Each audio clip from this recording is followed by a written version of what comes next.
Us got bored and figured we'd go downstairs to the house's unfinished basement where Luke's family computer was. The computer was really old and huge in comparison to what we have today, so naturally it was also extremely slow. But we could still visit many popular websites at the time, so long as we had enough patience for them to fully load. One we would visit quite often was called Omegle. As far as I know, this site is still really popular today. It's basically an online video chat room type site where you get paired up with random strangers. You talk to someone until you get bored, and then you skip to the next person. That's all there really is to it. We did this for a few minutes and met a few different people, but nothing really of note. Now, this was around the time when Omegle first added the feature where you could input your interests and get paired up with people who put in the same interests as you. We both thought it would be funny to put in the name of our town. We did this and then clicked the start a chat button. It took a minute to find someone to connect us with, but eventually the loading circle went away and the chat showed the usual "you're now chatting with a random stranger" message. The other person's video screen was just black, which kinda caught us both off guard. The two of us both squinted our eyes and got closer to the screen. We even turned up the brightness all the way in the computer's settings, thinking it was an issue on our side. But it was still just complete blackness. Luke took over the keyboard and started typing in the chat. "Hey dude, I think you forgot to turn on your webcam." Almost instantly a reply came back. It was a link, a really long one consisting almost entirely of just random nonsense characters. If it weren't for the blue color and underline, I honestly probably would have thought it was just text. Luke moved the mouse over it and looked at me, before looking back at the screen and clicking it. A new tab opened. It was completely black, just like the guy's video feed.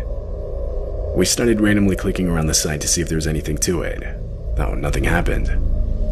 We clicked back to the Omegle tab and were about to ask what the site even was, but before we could, we noticed another chat message had been sent. "I can see you guys."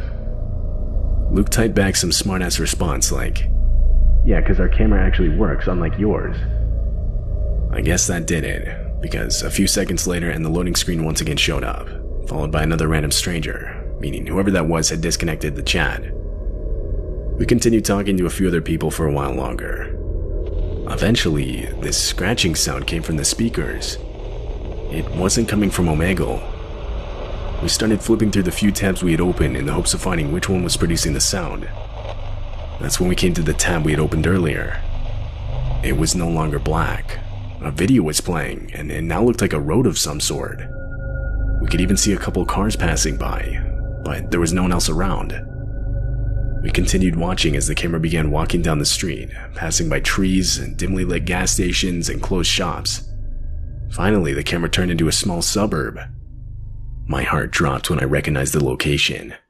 It was about a quarter mile from where we were. The camera turned from street to street, hiding behind trees and streetlights. Our eyes were glued to the screen as we both prayed it would make a wrong turn. Finally, it rested on one house at the end of a cul-de-sac. It was Luke's house. Luke and I locked eyes with each other. We both sprinted to the top of the stairs and locked the door leading to the basement. We then turned off all the lights down there. When we returned to the computer screen, the camera was now in the backyard. It was like it was searching for something. It then stopped on a flower pot. A hand reached out in front of the camera and pulled out a hidden spare key to the house. Panicked, I held my finger on the power button to the computer and the screen went black. We now sat in complete